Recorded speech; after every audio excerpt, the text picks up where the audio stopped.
Ayaw ko sanang tumayo rito dahil mali na yung spelling ng pangalan ko. Sino bang yan? Kapit bahay ko pa naman. Hello po, good morning, and how you all doing? How you all doing? Ayan yung sasalita yung mga Amerikano. All good? All good? Namiss ko po kayo lahat. It's been, what? It's been 3 months? 3 months ba? Na nanalo ang Eagles? 3 months na? Go Eagles! Natulog na. Hindi tayo na pa. Anyway, nakausap ko lang si Nani kanina habang nag-testimony yung mga nag-graduate. Para bang parang tapos na yung message eh. Heartfelt. Galing sa puso. Kung sinabi nung nag-graduate sa harap na in the field of finance, in every field, economics, or any other field, baka may field of theology or reformed church. So, yun natin lang. Amen? So, sa ating pong pag-aaralan ngayon, and this is already the final part of our 2 Timothy series, align na po lahat yan sa ating November month. Kung inyong, if you've been constantly listening to yung ating daily word with God, Wednesday service, midweek natin, dyan mo makikita yung wisdom na binigay ng Panginoon sa ating na pastor on how He actually aligns everything that is interlinked, connected lahat. Kanina, nung nag-prayer tayo from Sister Adeline, yung nabanggit niya yung intimacy, yung the joy that brings to you out of intimacy with one another and then going back to the Word. And link lahat yan sa ating government and sa Timothy. Papasalamat tayo that we have church and leaders that are focused on teaching us the truth. Kasi we are already in, sabi nga ni Pastor lagi, and we actually witness this right now. Nawi-witness na natin sa nangyayari sa ating sa government na lang natin, sa Philippines. For me, na nasa US, we see that all the time. Mas extreme pa doon. Hindi mo nakikita yung exposure ng corruption din sa government nila sa US, but very, very severe din. Siguro sa atin talagang mas matindi lang yung pagkamarites natin sa social media that it's exposed that way, but sa US is grabe din. Nako-formalize lang ng konti. Kumbaga sa atin nalo-localize in a manner of Tagalog. Doon English. Pag English ang dating medyo natatago nila. Can you imagine yung trillions of taxpayers money din sa dollars na nawawala? Kaya kung pumunta na kayo sa US ngayon, hindi na yung US noon na yung infrastructure. Kung ano yung infrastructure noong 1970s, 1980s, ganun pa rin ngayon. Ang siguro infrastructure lang nila na ginagawa ngayon is focused on the cities, hindi na sa mga rural areas. So makikita mo yung mga asphalt pa noong 1970s, 80s, nandun pa rin. Potholes, pero hindi nila kino-cover sa media. We don't know that. Right? So, this is not a discouragement, but, siguro, dinala ko ng Panginoon to experience this in a way that really, kaya si Jane, I'm not even encouraging her to go there. Kung ano yung magagawa natin dito at dito naman tayo with our church. Sabi na natin, the end of times is near. Wala na. Malapit na talaga. So, that's just my cup of tea. My experience. Measure ko lang. My experience. saying that 1 year na ako, mahigit sa US. And I don't know what the Lord will actually be bringing or what's in store.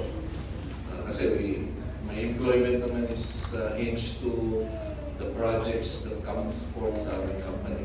So, kung walang project, hindi na katulad naman noon, tapos na yung graduate. We're not really bothered financially anymore. In that time, we sincerely thank the Lord for that. So, yun. Okay? Last series ka natin sa Timothy, the whole chapter. And I prepared a 15-page message sermon that is typically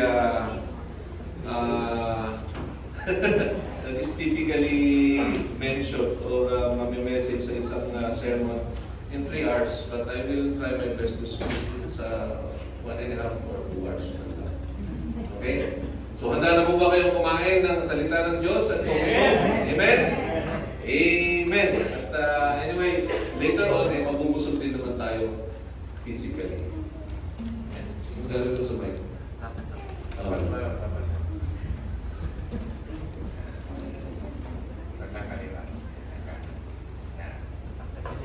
So ito, last experience. So, binasa ko sa atin ni Sister Lani yung first few verses, which is 1 to 8. But ang message po ngayon is to tackle it verse by verse para at least this is a way for us to recognize and to understand yung pinagdadaanan ni Paul. I think nabanggit ko na to in one of our fellowship noon na sa pakikinig natin sa mga messages or sermons ni Pastor Jay, the late Pastor MacArthur. Ang favorite apostle niya is si Apostle Paul. Sinabi din niya. So, he studied him, yung life niya, yung mga sacrifices niya. And in this case, right now,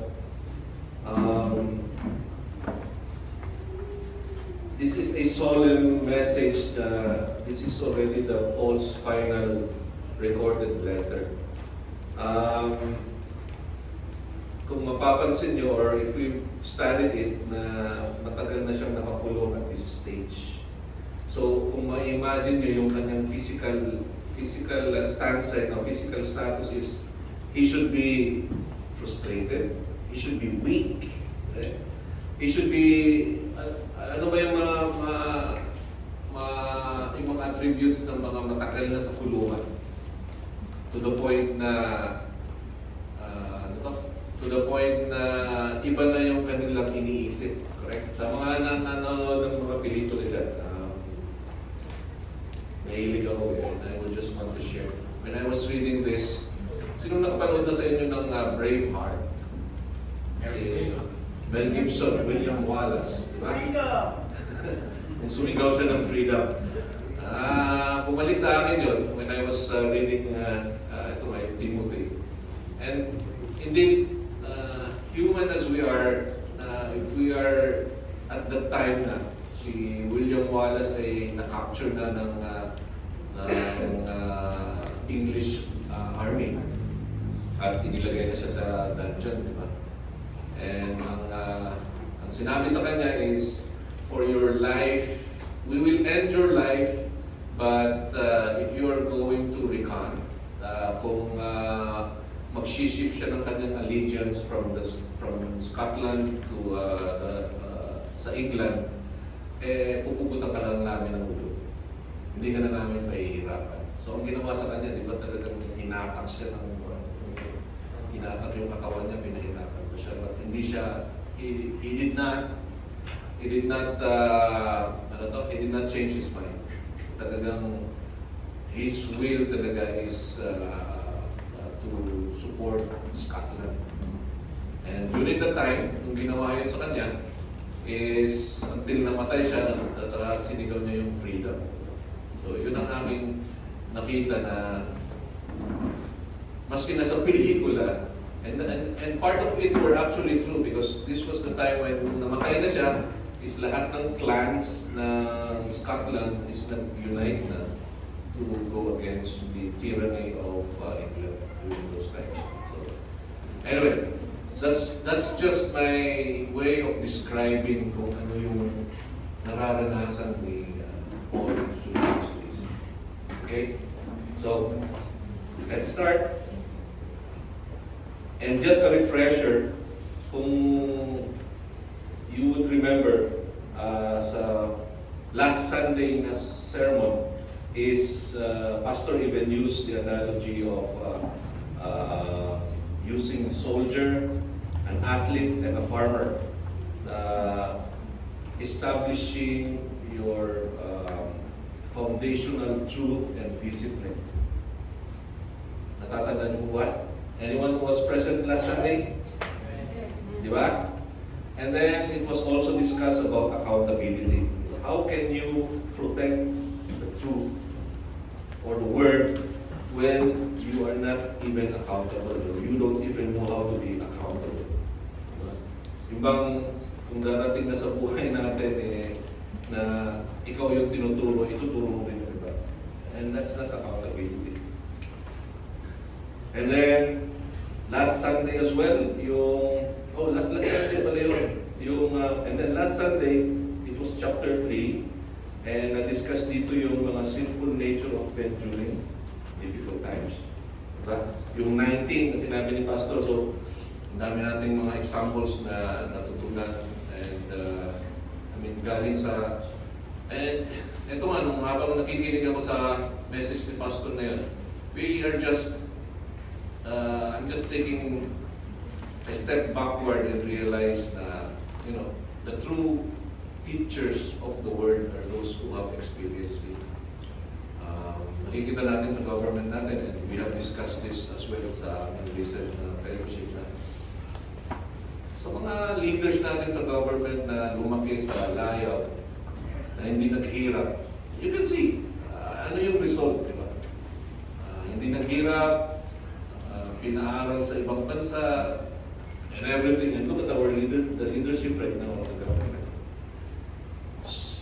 Conversely, sa mga taong dumaan sa hirap, they've realized they have sinned, they have repented.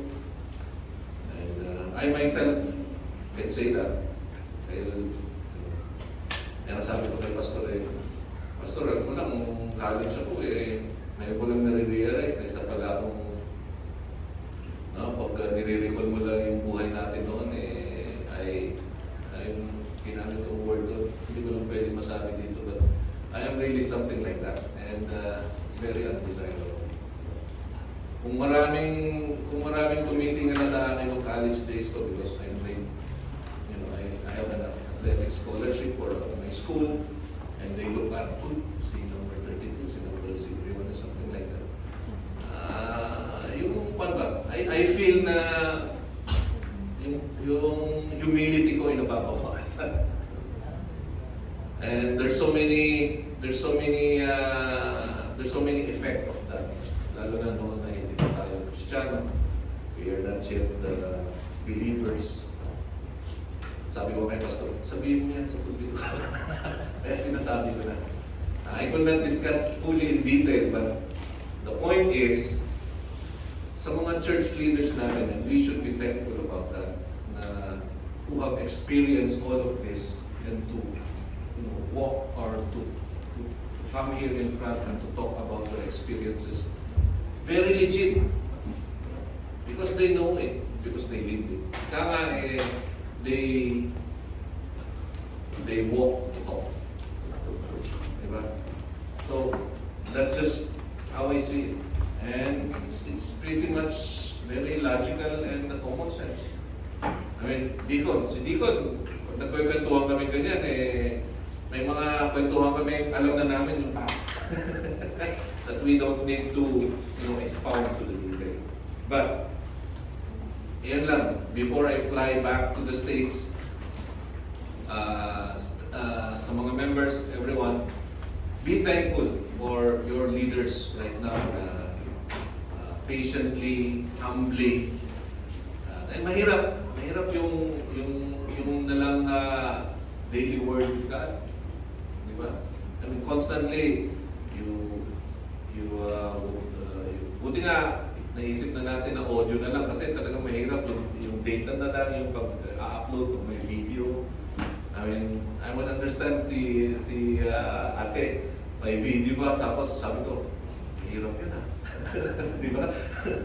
So, step back a bit sa mga members and everyone in the ministry. We are doing this really for God's glory. Patutunan natin ang solidly yung glory. We are so blessed that we have leaders like this. So, let's be joyful pag merong nagre-repent, coming back to the Lord. Let's always have that heart. I remember when I had the message and we expounded on the parable of the yung prodigal son.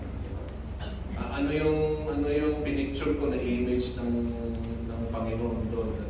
He is always craving daily. Tinatanaw niya lagi yung gate kung na yung anak niya. And it's the same thing with us. May mga miyembro tayo na gustong bumalik sa Panginoon at mag-serve. That is something to be joyful about.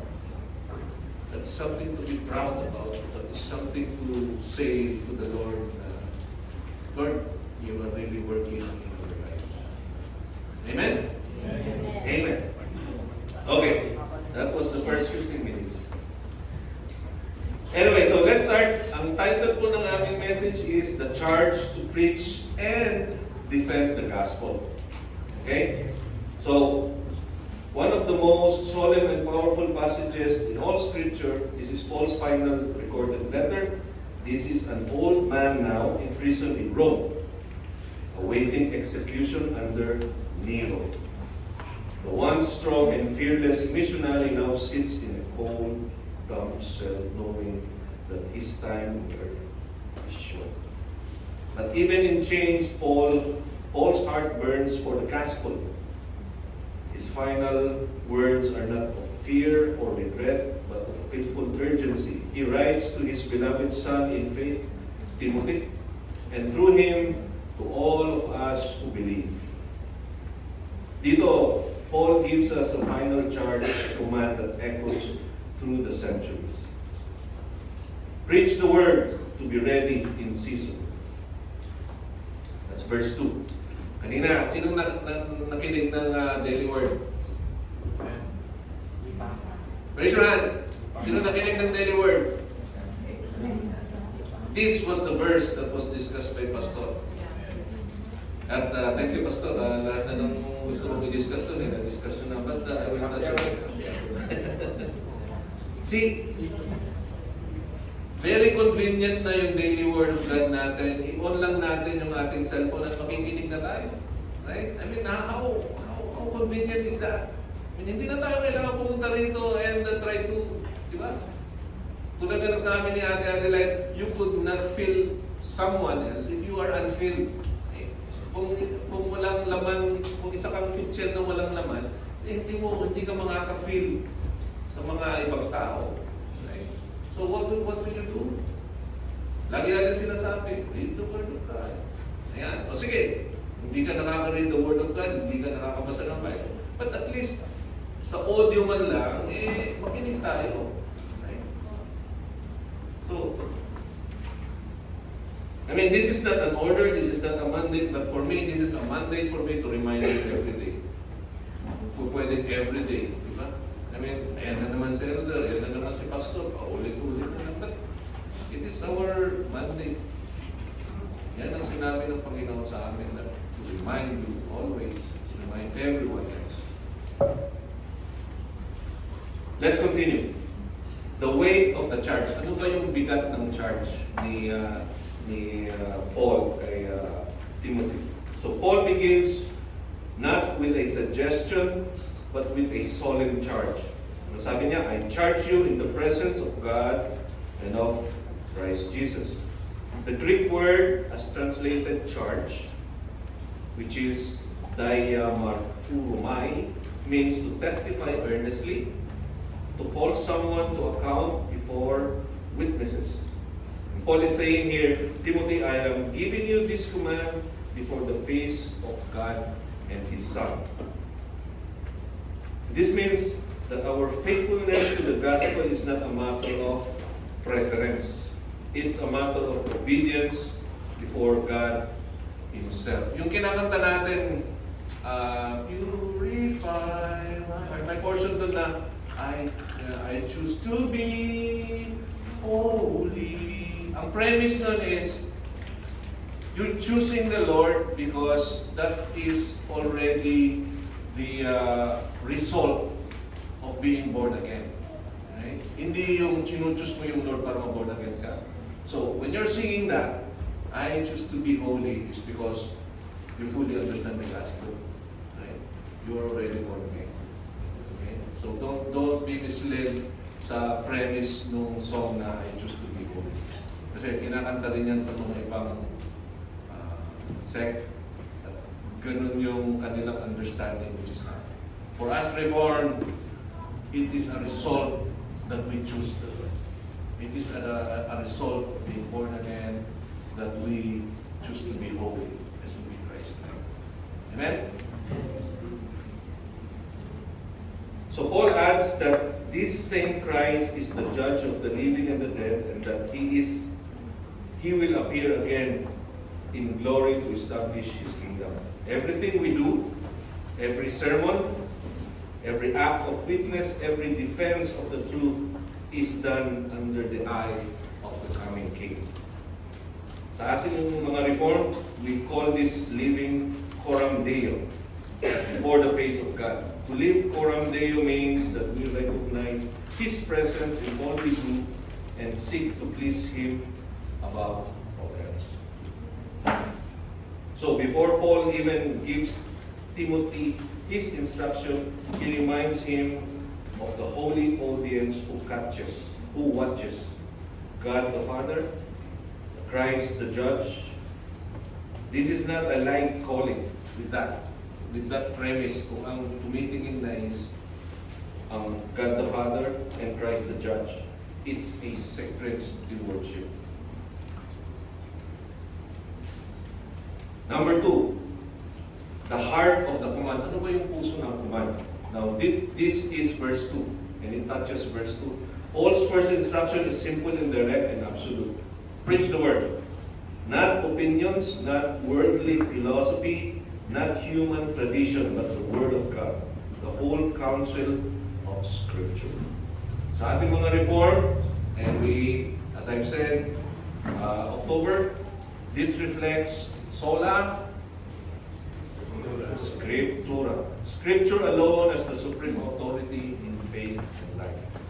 So when Paul says preach, the Greek word kerusso, to proclaim like a herald announcing a royal decree. Ito, yung herald, kung sa nanonood pa rin kayo sa mga, di ba, ina-announce, may the king announces, and then ang mag-a-announce is kanyang herald. Kung ano yung binasa ng herald, kung ano yung nasusulat na binasa or isinulat ng king, hindi niya pwedeng dagdagan yan. Kung ano yung nasusulat doon, that is what he is supposed to be announcing. So that's the role of the herald. The herald doesn't alter the message, nor does he add his opinions. He simply declares what the king has spoken. So, as for us, the church task is not to make the gospel more appealing, but to make it known faithfully.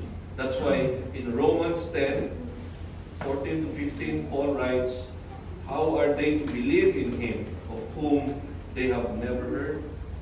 And how are they to hear without someone preaching? And in 1 Corinthians 1:21, he reminds us that it pleases God through the folly of what we preach to save those who believe. This is the divine method of salvation. God calls His elect through preaching of His Word.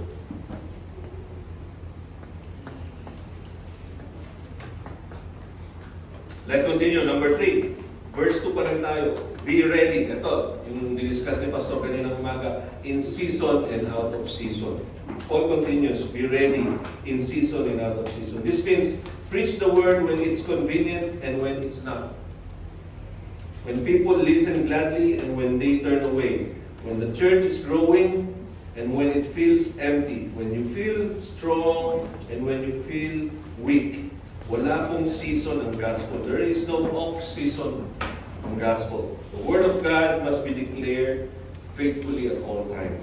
And this reminds us of Jeremiah 29, where the prophet said, if I say I will not mention him or speak anymore in his name, there is in my heart as it were a burning fire shut up in my bones, and I am weary with holding it in, and I can't. So, that's the kind of holy compulsion Paul calls for here. A life set aflame by God's Word, unwilling to stay silent even in hardship. Number 4, verse 2 pa rin tayo. Ano yung sinasabi doon? What is the method? What is the method? So verse 4, so verse 2. Reprove, rebuke, and exhort. Paul gives Timothy 3 verbs to describe faithful ministry. Reprove, rebuke, and exhort. Reprove means to correct wrong beliefs. Yan, ilang beses na natin na-discuss yan. Yung mga dati nating gawin sa mali nating paniniwala noon. Right? Correct it. To expose error and guide back to the truth. Ito, konting testimony.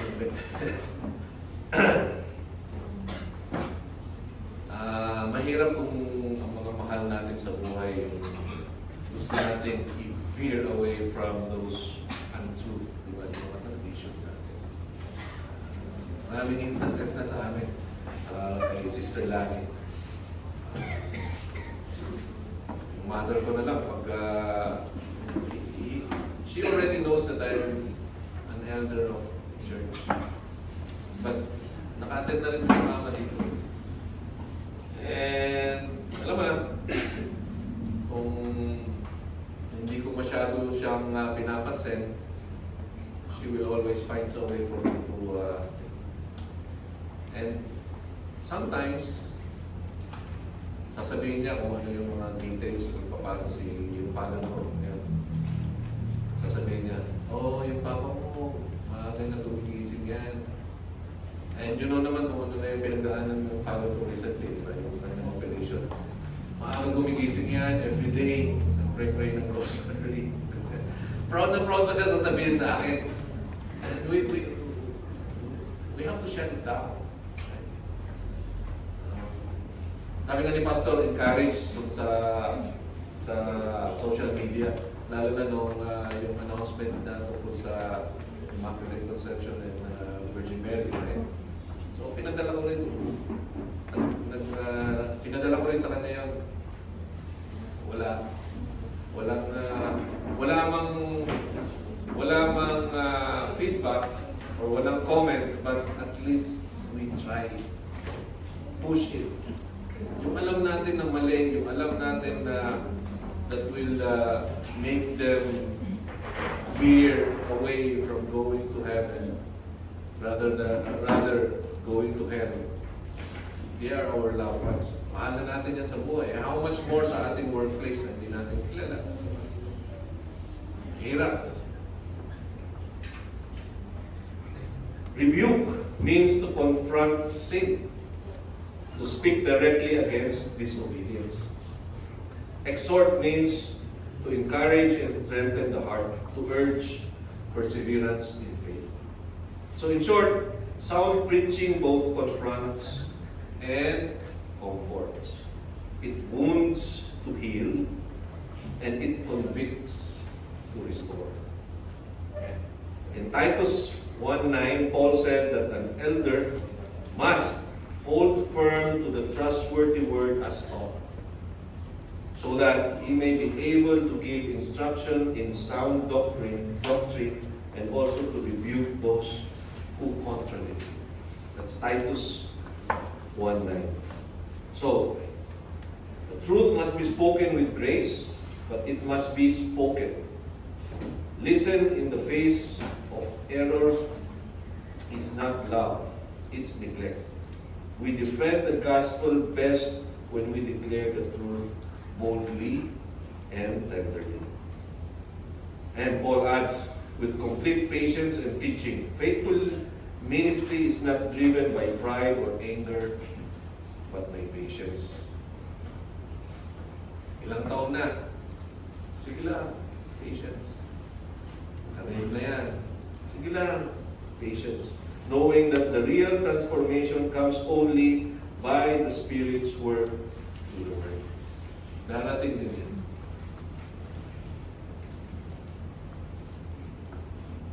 So, for us, Reformed believers, we should know this deeply. We proclaim, but it is God who gives the increase, as written in 1 Corinthians 3:6-7. Number 5, let's jump to verses 3 and 4, the coming apostasy. Yung itching ears, ito warning ni Paul kay Timothy. For the time is coming when people will not endure sound teaching, but having itching ears, they will accumulate for themselves teachers to suit their own passions. Alam mo, itching ears. Kaya naman si Pastor, ito na naman, palitan na natin yung channel. Right? Itching ears. At this time, that time has come and it continues even now. We live in a world that loves religion without repentance, spirituality without submission, and comfort without conviction. People prefer to hear what makes them feel good rather than what makes them holy. They want sermons that affirm rather than transform. But Paul says, they will turn away from listening to the truth and wander off into myths. This is what happens when the church drifts away from Scripture. When the pulpit stops preaching the word and people start chasing favor. And Prophet Amos in 8 verse 11 foresaw this. Behold, the days are coming, declares the Lord. I will send a famine on the land, not a famine of bread, nor a thirst of water, but of hearing the word of the Lord. We are in that famine today. Tulad na lang sinabi natin, end of time. Iba na yung pinapakinggan. Iba na, maraming example, binigay ni Pastor last Sunday, kung paano ang mga tao makasalanan in this modern day and age. Ikaw ba naman sa school they're teaching, if you feel like you are a horse, then you will be horse. If you feel like you are a table, then be a table. Kaya sa US, and it's, marami akong stories na naririnig dahil marami akong mga office mate din na either Republican or Democrat. And I can see the difference. And proud ko silang sabihin yun. But sa workplace namin, hindi dinidiscuss yung ganung politics.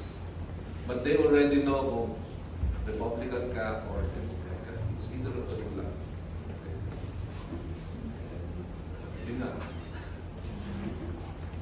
Basta, I will, it's not a discouragement really. You know, living in Western world, maski na nung nasa Australia kami, there's really a big difference. And yung sinasabi natin na it will all be beyond your control, talagang it will be beyond your control to the point na si Lord magdala. You will just fear of the Lord. Not through your own powers, not through your own understanding. I just couldn't explain this to you. in my experience talaga. Kaya nga kung weekend namin doon, pag Sunday, pagkatapos ko mag-attend ng service, hindi na ako lumalabas. Hindi na ako lumalabas. Let's move on. So Paul urges Timothy and us to remain steadfast, defend the truth, do not be swayed by popular trends or cultural pressure. The word alone has power to save. Number 6, in verse 5, the mandate of every disciple. Paul concludes this first section in 4 powerful commands. As for you, always be sober-minded, endure suffering, do the work of an evangelist, fulfill your ministry. So let's take this individually. Be sober-minded, which means stay alert, grounded in truth. Don't be carried away by emotions or the changing winds of doctrine, which is visible as you read Ephesians 4:14. Endure suffering, expect opposition. The defense of truth will always bring trials. That's written in Philippians 1:29. Do the work of an evangelist. Never stop proclaiming Christ. The gospel must be shared not just in church, but in everyday life. Romans 10:17. Remember the time na preach pastor, yung as believers, as elect, as Christians, yung ating way of life ay nakikita na yung ating pagka-Christian. It's already, kumbaga sa basketball, muscle memory na. Diba? Kung nag-jump shot si Steph Curry, it's all muscle memory. Si Bronny James pa. Si Lebron, pag nag-drive siya na bull strong, muscle memory na rin yun. Yun lang talaga yung move ni Lebron eh. Isa lang. What I mean is, it should be normal na sa atin. Hindi yung pilit. Tulad nga ng sinabi ni Sister Adeline kanina. It should be ingrained in our system. Way of life na natin being a Christian.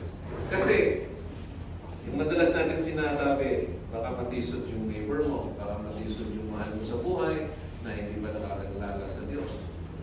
So, paano sila aakayin at makakilala sa Panginoon kung hindi nakikita sa buhay mo? Diba? I mean, think about that. It's pretty much common sense. Kung ikaw ba naman ay hindi nakakilala sa Diyos at nakikita mo yung, ganyan ba pala ang born again? It's just, how? Fulfill your ministry.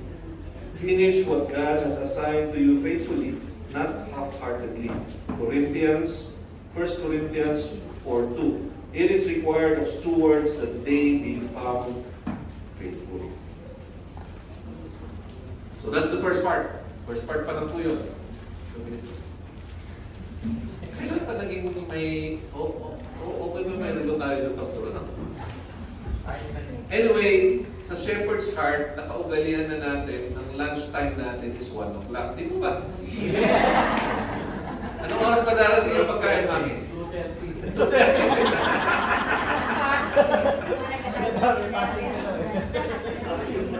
First part pa lang po yun. This is the first of 4 parts.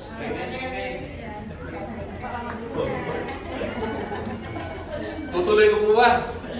Amen! Okay, second part. Ito yung verses 6 to 8. Okay? Paul's view of life as sacrificial offering. So let's read verse 6. For I am ready, being poured out as a drink offering. The time of my departure has come. So ito, Paul knows his death is near. He's not guessing. He is certain. Certain na to. He has already stood trial and awaits execution. But notice his attitude. He doesn't speak of despair, but worship. He doesn't speak of any despair. Wala kang makikitang desperado siya. but he still worshiped the Lord. He says, I am already being poured out as a drink offering. This is a beautiful image from the Old Testament. When a sacrifice was made on the altar, a priest would pour out wine beside it as an act of thanksgiving. Numbers 15, 1 to 10.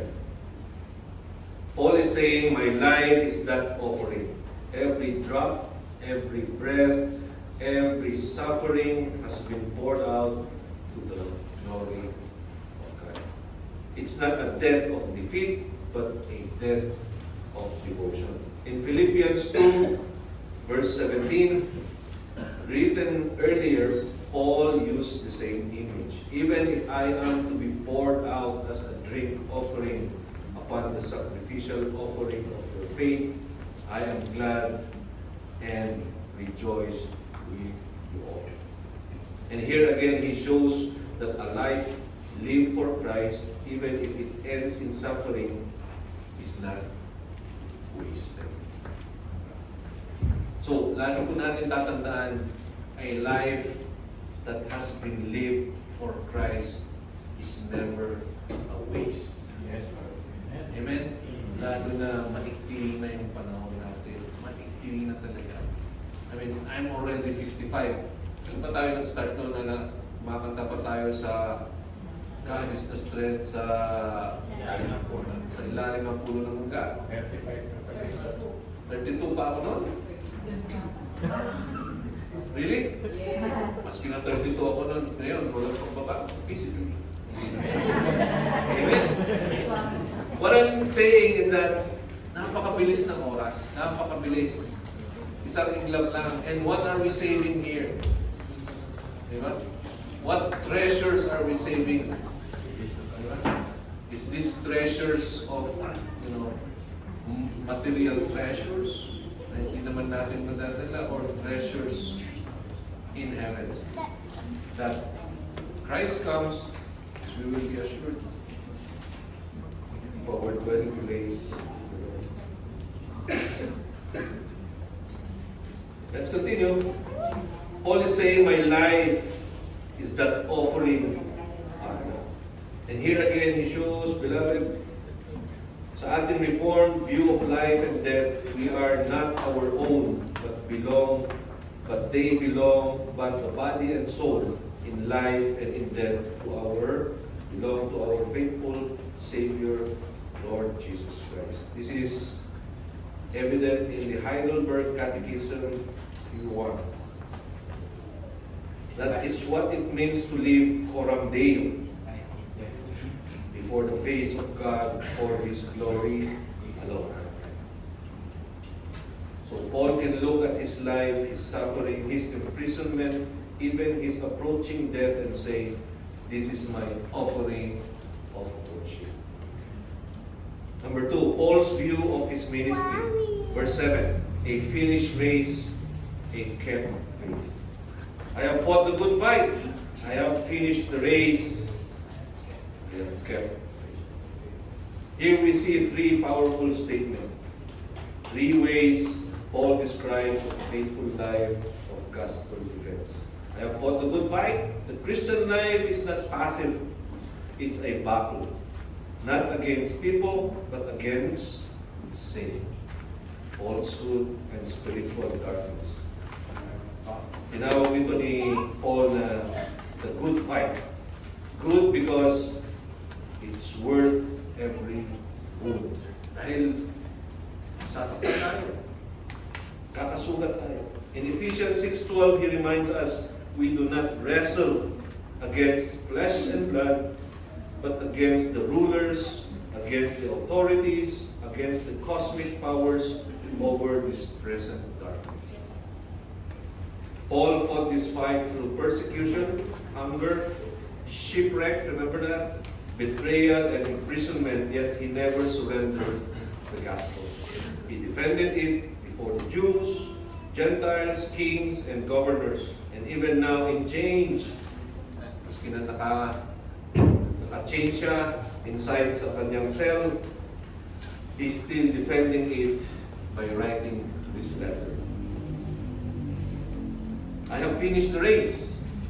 The Christian journey is a race, not a sprint. Dalas natin sabihin yan, marathon yan, hindi sprint. Nagkakainan tayo noon. Or sa, ano to? Sa dati nating buhay noon. Bicol. Yung ating pag-iinom noon, hindi marathon yan, ay hindi sprint yan, marathon. Ganun lang mga. And through our Christian life is a race. The prize is not earthly reward, but the crown of righteousness. In Acts 20:24, Paul once said, I do not account my life of any value nor as precious to myself. If only I may finish my course and the ministry that I received from the Lord Jesus to testify to the gospel of the grace of God. He has now finished that course, not perfectly, but faithfully. Notice, Paul doesn't boast in his own strength when he said this. He doesn't say, I won the race. Hindi niya sinabing, I won the race, nanalo ako. But I finished.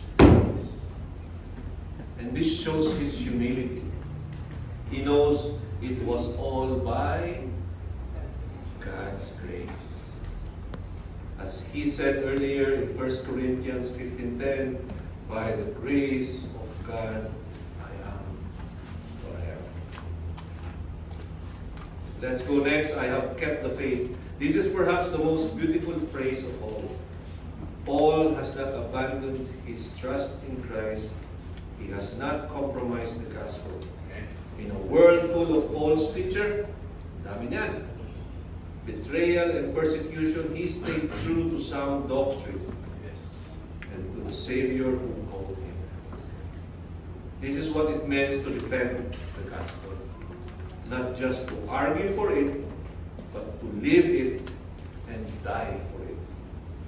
Faith is not something we merely hold in theory. It's something we keep by grace, persevering until the end. Discuss natin yan sa camp. Sanctification and belief, and this keeping of the faith is not our doing, it is the faithfulness of God preserving His people. Amen. Nabanggit, He who began a good work in you will bring into completion at the day of the Lord Jesus Christ. Philippians 1:6. Paul's view of the reward, verse 8, the crown of righteousness. Henceforth there is laid upon for me the crown of righteousness, which the Lord, the righteous judge, will award to me on that day, and not only to me, but also to all who have loved this appearing. This is a triumphant declaration of Paul.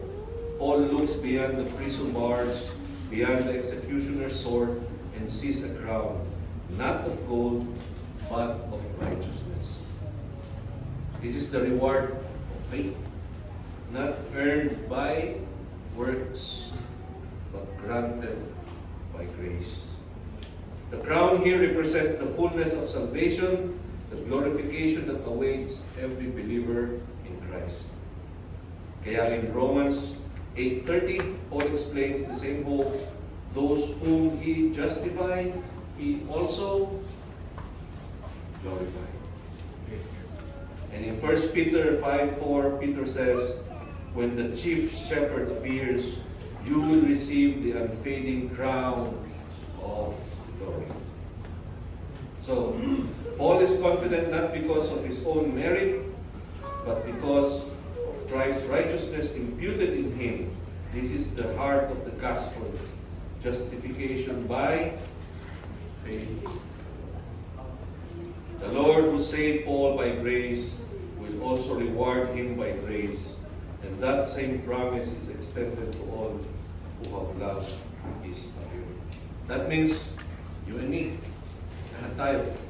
Every believer who longs for Christ's return clings to Him as a Savior and Lord. Now notice here how personal Paul's faith is here. He says, the Lord, the righteous judge, will reward me. Singular first person. Me. Sabi na, this is very personal. This is not arrogance. It's assurance. Amen? It's assurance. Kaya hindi ka lumalabas sa humility pag sinasabi mo, I am saved by grace. Right? Because you are declaring it.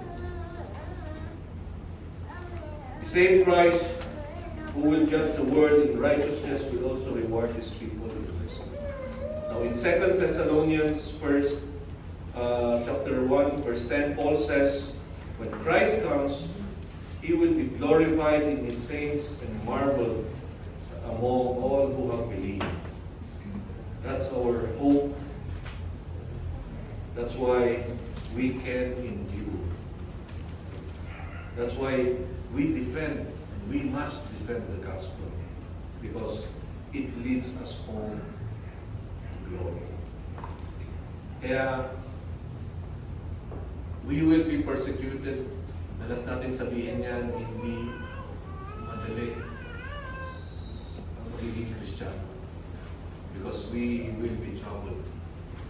Marami tayo tatahaking challenges and struggles. But we have certainty and assurance that there will be glory at the end. Amen? Part 3. So kung part 3, nangangalahati na tayo. We are right in time. So far, we've heard, so ang part 3 natin is verses 9 to 18. So far, we've heard Paul's solemn charge to Timothy. Preach the word. For the good fight. Now we turn to the closing portion of Paul's letter where he opens his heart as a man. Vulnerable, weary, yet still filled with hope. Here we see not the great apostle in public ministry, but the suffering servant in private need. This section reminds us that defending the gospel is not done in isolation. It involves people, relationships, and sometimes heartbreaks. Ito, maintindihan natin, and sinamarize dito ni Paul sa kanyang letter yung kanyang mga frustrations and victories in dealing with people who have helped him in his ministry. So, but above all, it reveals his truth. When everyone else fails, guess who never fails? The Lord. So number 1, the reality of ministry loneliness. Verse 9 to 12. Dito, do your best to come to me, or Demas, in love, and this present world has deserted me and gone to Thessalonica. Crescens have gone to Galatia, Titus to Dalmatia. Luke alone is with me. Get Mark and bring him with you, for he is very useful for me for ministry. In these verses, we feel Paul's humanity. He is alone in prison, awaiting execution, and he longs for Timothy's presence. Do your best to come to me, he pleads. Even the strongest servants of God need companionship. Even the most mature believers feel the ache of loneliness. Kaya, sa first part, the pain of desertion. Ito, Paul mentions Demas, one of his former co-laborers na he deserted him and he was in love with the present world. This is tragic because Demas once served faithfully alongside Paul. This could be read in Colossians 4:14 and Philemon 24. But now he has turned his back because of the lure of this world. Demas. The danger of loving this world is real. Nakikita natin yan. Mga officials natin na pinapakita pa sa TV o sa social media na ano to? Sisimba, mapagbigkas ng mga pangalan ng Panginoon. But then, the evil of this world, like greed and power, just consumes them. Consumes them in a way na walang satisfaction, walang hangganan. To the point na maski na nakikita nila yung kanilang mga anak na nalululong na rin sa kanilang, you know, their own sin, eh parang okay lang sa kanila. Not to mention, nakikita pa nila yung kanilang mga kababayan na nalululong na sa mga. But, do not love the world or the things in the world. If anyone loves the world, the love of the Father is not in him. 1 John 2:15. Demas represents, ito, ang representation ni Demas, represents the heart that begins well but does not endure. This is a warning from Paul. He did not endure. A warning that not all who walk beside us will walk with us to the end. Sakit man, but there will be people like that. So in our Reformed faith and understanding, this doesn't mean that one loses salvation, but that Demas never really truly possessed it. His departure revealed his heart. He never possessed it. The pain of distance. Dito, yung Paul lists other who have gone, Crescens, Titus, and Tychicus.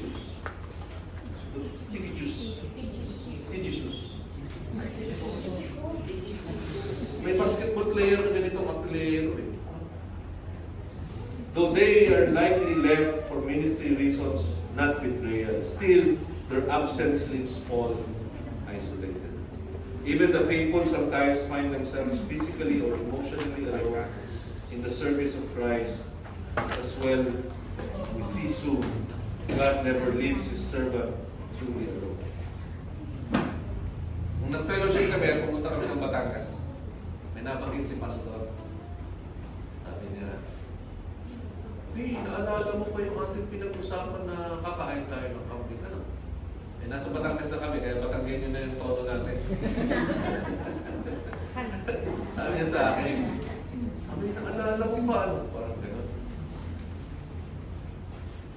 Ang dating sa akin, parang, Alex, hindi, Pastor, parang, ang lig naman ang tingin mo sa akin, Pastor. Pag sinabi ko, gagawin ko. But it was really, you know, sabi ko kay Lani, first day pa lang, pagdating ko, i-schedule muna, kaya nag-text na sila because, you know, as how Paul feels it, pag nasa ministry ka na, you always crave for or long for that for that fellowship. Kasi sinabi natin ministry na masyadong formal na kaming mga lalaki as leaders, meron din kaming time to tell stories to one another. Tulad na sinabi, sabi ko kanina, dumating kami doon sa kainan ng kambing. Eh hindi pala puro kambing ang kuhan, puro marami palang gulay, kaya natuwa sa akin pansin. Puro gulay na rin yung nakain namin. Kinain ng kambing.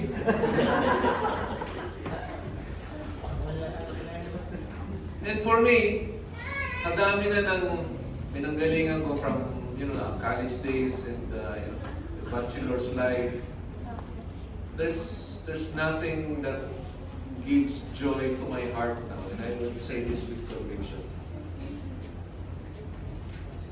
than being with people who serve the Lord.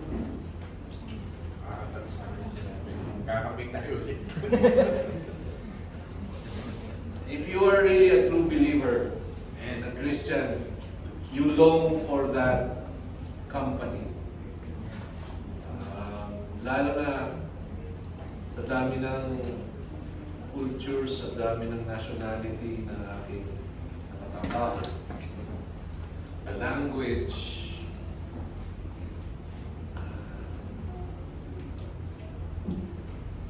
Dumarating sa buhay ko na kailan kaya ulit kami magkikita ng pastor, because it's in those times when you really feel the assurance of the glory of God. You are with your, you know, yung bang kauri mo. Pag nagkwentuhan na kami, walang no holds barred na yan eh. It's really in the open. Kaya, I could say that with conviction. Nasa malayo ako, nanimiss ko talaga ang company. Same with Paul, kung sinasabi niya rito, the pain of distance. Even the faithful sometimes find themselves physically or emotionally alone in the service of Christ. But as we'll see soon, God never leaves His servant to live. The comfort of faithful friends. That Paul mentions, look alone is with me. Look alone, sabi niya alone. How precious that is. The beloved physician who stayed. Shout out sa mga doktor, mga physician. Luke, who wrote the Gospel and the book of Acts, now tends to Paul's needs in his final days. And Paul asked for Mark, and Mark, who had once deserted him in Acts 15:38, now years later he says, he is very useful to me for ministry. Grace has reconciled what failure once divided. This is a picture of gospel restoration. That even those who fall can be restored by the mercy of God. Always remember that. And it is written as an example in the life of Mark. Mga kapatid, may we be like Luke, faithful in friendship. And like Mark, redeemed and restored by grace. Next is the value of God's word in dark times. Verse 13. When you come, bring the cloak that I left with Carpus at Troas. Also the books, and above all, the parchments. Here we see the simple human needs of Paul. He is cold, weak, and he is hungry for scripture. The cloak shows with bodily weakness. The books and parchments reveal his spiritual hunger. Even when he is facing death, Paul wants to keep reading, studying and meditating on God's truth. Ay mga minamahal, that's the mark of a true disciple. Never satisfied with what we know, always hungry for more of the Word. And we have been dealing with that during sa ating Reform Month, October, in the life of Martin Luther, who once said, "The Bible is alive, it speaks to me, it has feet, it runs after me, it has hands, it lays hold of me." Kaya no matter where you are, in ministry, in suffering, in uncertainty, never stop opening your Bible. The same word that sustained Paul in a prison cell will sustain you in every trial. Amen? Number 3, the reality of opposition. This is verses 14 to 15. Ang sinasabi, Alexander the coppersmith did me great harm. The Lord will repay him according to his deeds. Beware of him yourself, for he strongly opposed our message. Dito, Paul names someone who opposed the gospel. Sabi niya dito, Alexander possibly is the same Alexander mentioned in Acts 19, 33 to 34. Coppersmith. Paul doesn't curse him or seek revenge. He never said, pumatay ka sana. Instead, he entrusts justice to God. The Lord will repay him according to his deeds. That's biblical justice, not bitterness, but trust in God's righteous judgment. Kaya in Romans 12:19, Paul wrote, Beloved, never avenge yourselves, but leave it to the wrath of God. For it is written, Vengeance is mine, and I will repay, says the Lord. Defending the gospel often brings opposition, even harm. But like Paul, we respond not with hatred, but with truth and grace, knowing the Lord sees all. Verse 16 to 17. The faithfulness of the Lord in abundance. Ang sabi dito, at my first defense, no one came to stand by me. But all served me. May it not be charged against them, but the Lord stood by me and strengthened me, so that through me the message might be fully proclaimed, and all the Gentiles might hear it. So I was rescued from the lion's mouth. These verses are breathtaking in their honesty and hope. Paul recalls his trial before the Roman authorities. This is the time when he most needed help. And no one came. All deserted him. Yet he responds not with resentment, but for forgiveness. May it not be charged against them, sabi ni Paul. That's the Spirit of Christ Himself who prayed on the cross. Ang sabi ng ating Panginoon, Father, forgive them. And then comes the great turning point. But the Lord stood by me and strengthened me. Everyone else may have left, but the Lord never fails. Kaya minamahal, this is a reminder for us that this is the heart of Paul's confidence. When friends fail, when the church disappoints, when circumstances crash, the Lord still stands beside His servants. He strengthens them not merely for comfort, but for mission. So that through me, the message might be fully proclaimed. Kaya even in trial, Paul focuses and remains in the gospel. He sees his imprisonment not as a setback, but as another platform for proclamation. And this is the Reformed view of providence.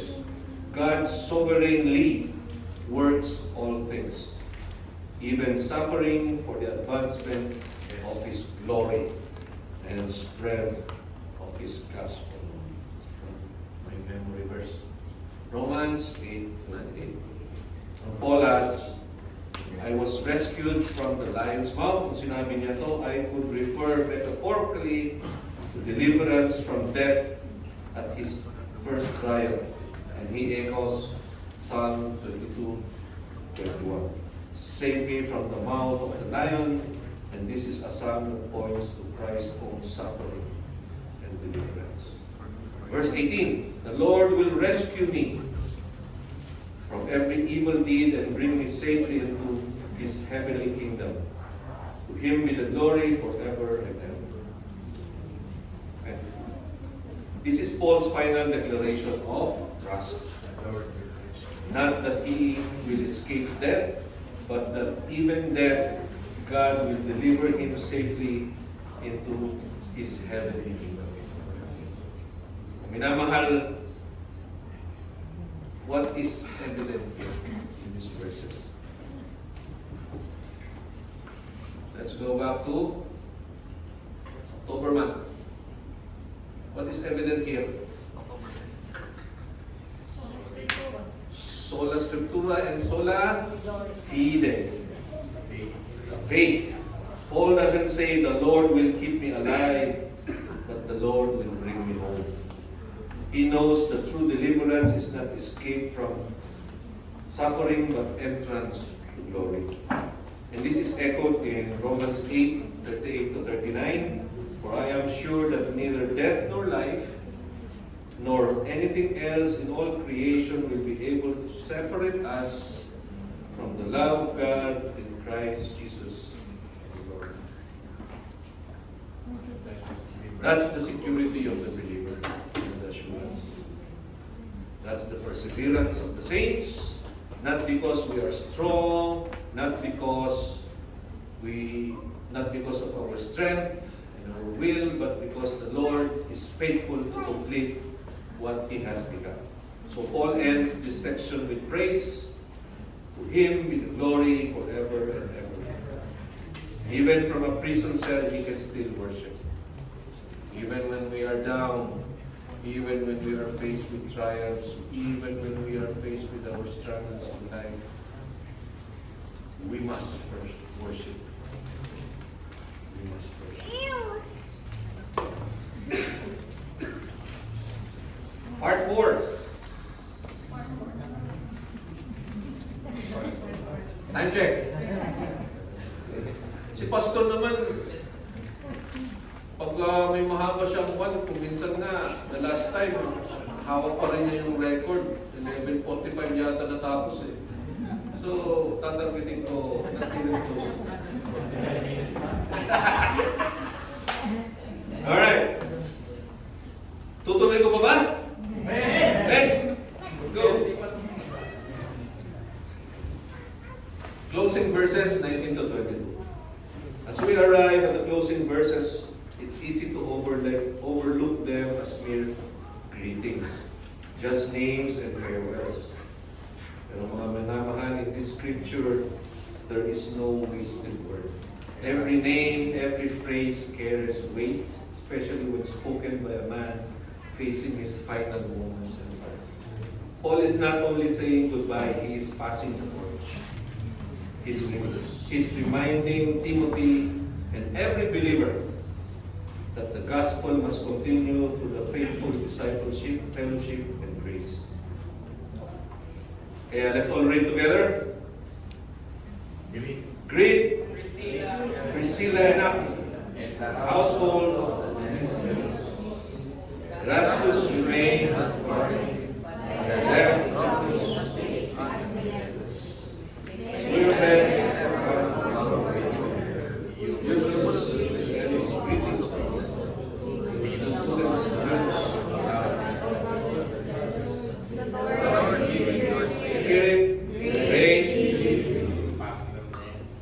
Paul's final greetings, a reminder of gospel fellowship. This is verses 19 to 21a. Even in prison, Paul's heart is filled with people. He hasn't stopped caring for the church. He hasn't stopped thinking of his co-laborers. Ito si Priscilla and Aquila. This couple had served alongside Paul for many years. This is evident in Acts 18, 2-3, Romans 16, 3-7. Yeah. They were tent makers lang and traders, missionaries by heart and faithful to the end. So in Romans 16:4, Paul said, they risk their necks for my life. They remind us that ministry is never a one-man show. Amen? Amen. Even the greatest apostle relied on the quiet, steady faithfulness of ordinary believers. So, huwag niyong sabihin na, ay, sila na yan dahil wala naman ako dyan. Ay, sila na yan dahil hindi naman ako visible dyan. No. No. And I can look at you in the eye and say, the church is not built by celebrity leaders, but by faithful saints empowered by sovereign grace. Every member has a part in the body, as written in 1 Corinthians 12:37. Darkened times, household of Onesiphorus. Earlier in this letter, Paul praised Onesiphorus for seeking him out in prison when others were ashamed. Now Paul greets his household, likely meaning his family or church circle. This shows that God remembers those who serve quietly and faithfully. The Lord knows their names, even if history forgets them. So remember this when I was saying you're wrong. God remembers those who serve quietly and faithfully. Kaya mga minamahal, your faithfulness unseen by others is never unnoticed by God. God is not unjust so as to overlook your work and the love that you have shown for His name. As written in Hebrews 6:10. Letter C, Paul's realism about life and ministry. Nasabi dito sa verse na to, Erasmus remained at Corinth and I left Trophimus, who was ill at Miletus. It is an island. This simple note reveals so much. Paul's ministry team was scattered. Yan, small island yan sa and they were scattered. His companions were ill, busy, or distant. Even an apostle could not heal at will. This is a reminder for us that even miracles and gifts operate under God's sovereign will. Healing is not mechanical. It's subject to God's providence. Here we see a pastoral realism. Ministry happens in the tension of the already and not yet, of witness and grace. Do your best to come before winter. Ang sabi nito. This small phrase is deeply moving. Paul knows that if Timothy delays, he may never see him again. Kaya sinabi nito, it's a tender plea, both urgent and emotional. The man who once wrote towering theology in Romans now simply longs for the warmth of relationship. In here, my brothers and sisters, never forget that the servant of God are still human. We all need one another. And as children of God, life is not isolationist. It's covenantal. Meaning we are called into a communion of saints to bear one another's burden, as written in Galatians 6:2. And then the greeting from others. Paul here feels lonely. Though he feels lonely, he is not entirely alone. There is still a faithful remnant, unnamed brothers and sisters who love Christ and support His servant. His reflection is that God's pattern throughout history, even with Elijah, thought he was the only one left. God reminded him there were still 7,000 who had not bowed to Baal. Written in 1 Kings 19-18. Kaya church, if the church may seem small, scattered or weak, but Christ will always preserve His people. Maliit man tayo, He will always preserve His people. And that's always an assurance. The gates of hell will never prevail against His church, as written in Matthew 16:18. Amen? Amen. And now, let's go to the final blessing of Paul as a reminder of God's presence. The Lord be with your spirit. Grace be with you. This is a powerful benediction. Paul doesn't say, may you have success.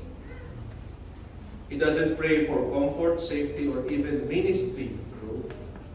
He prays for the Lord's presence. Because the presence of Christ is better than anything else. Amen?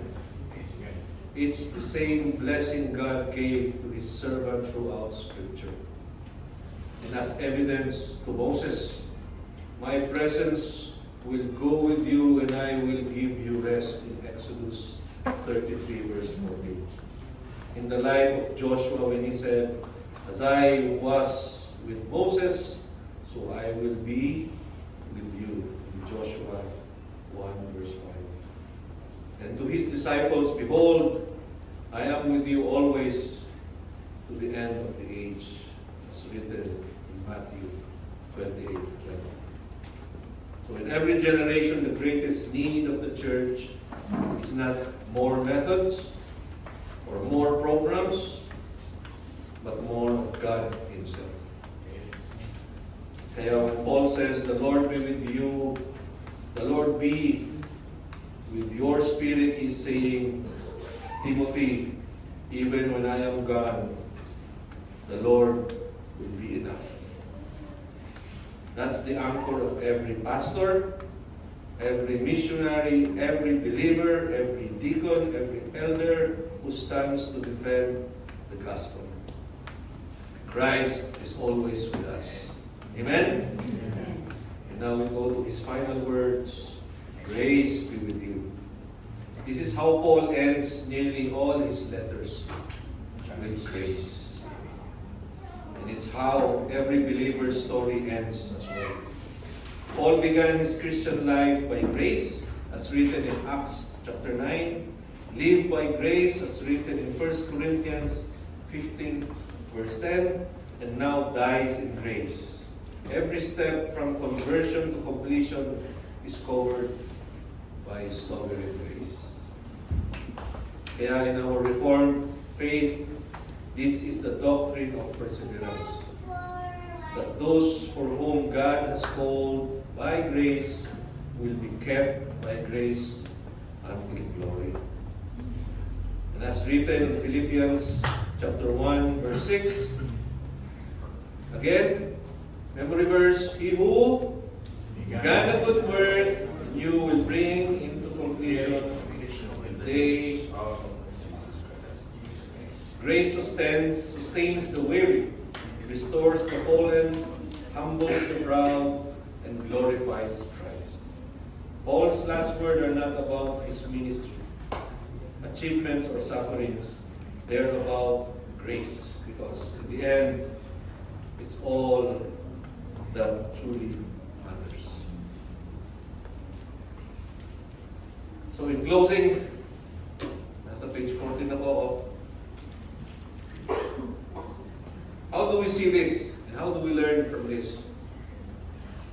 Paul's word to Timothy are God's word to us.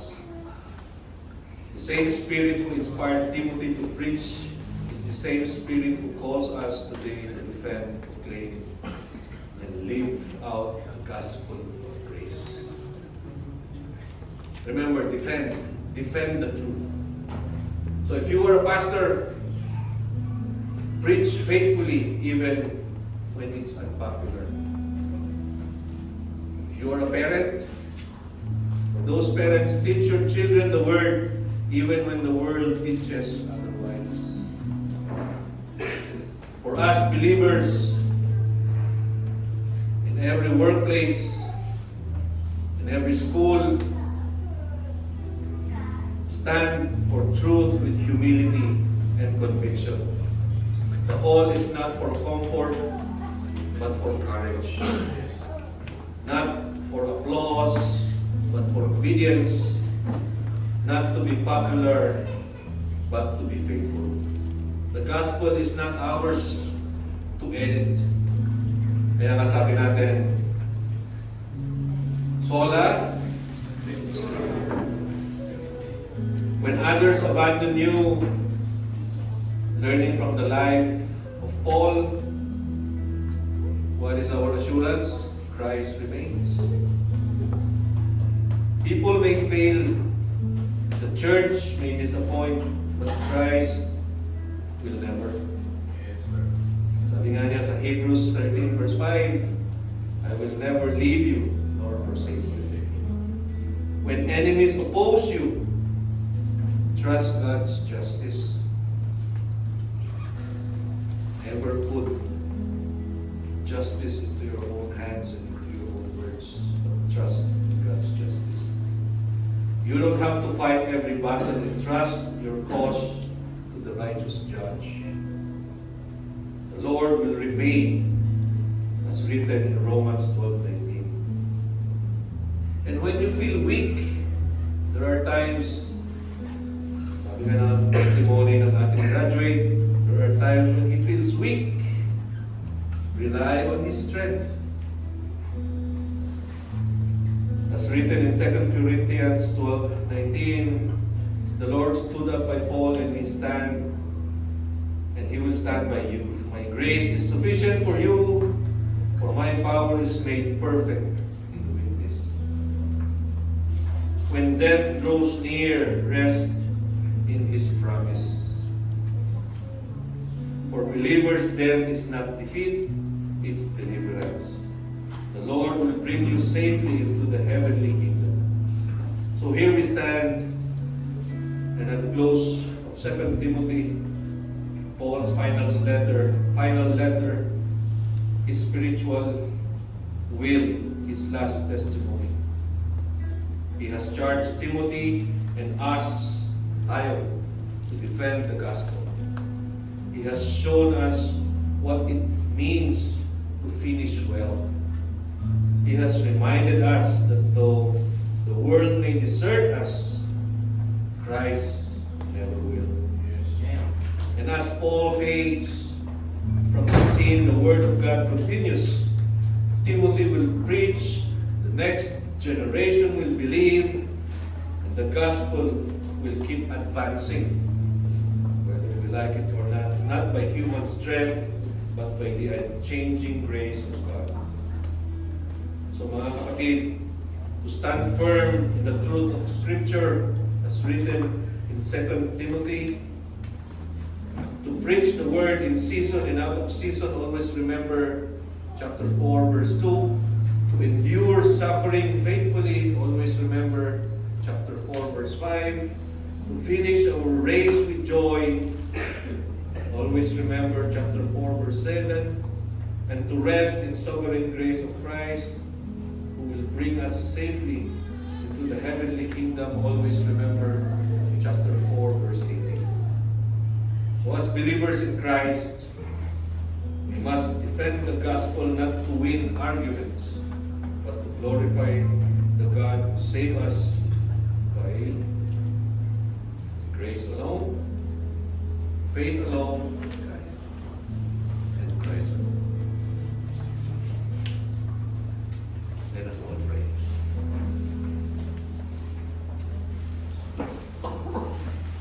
Gracious and ever loving and sovereign God, we thank you for the life of Paul. We thank you for the faithful witness of Apostle Paul, who poured out his life as a drink offering for the sake of your Son. Lord, teach us to cherish your word, to proclaim it with courage and to defend it with all humility, and to live it with perseverance. Lord, help us to stand firm when others would fall away, to trust your justice when enemies rise against us, and to find joy in your presence when the world turns cold.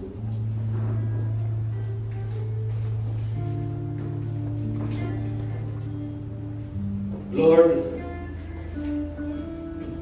when our work on this earth is done, bring us safely into your heavenly kingdom, where we will see you face to face and give you glory forever.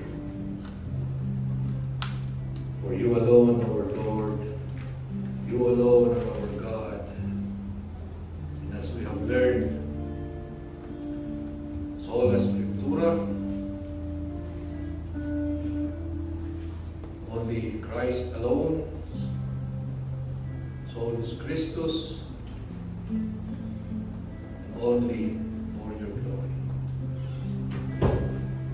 These are all our prayers, and we lift them up to you in the name of your Son, Jesus Christ, our Lord and Savior, who lives and reigns forever and ever. Lahat po ay magsabi na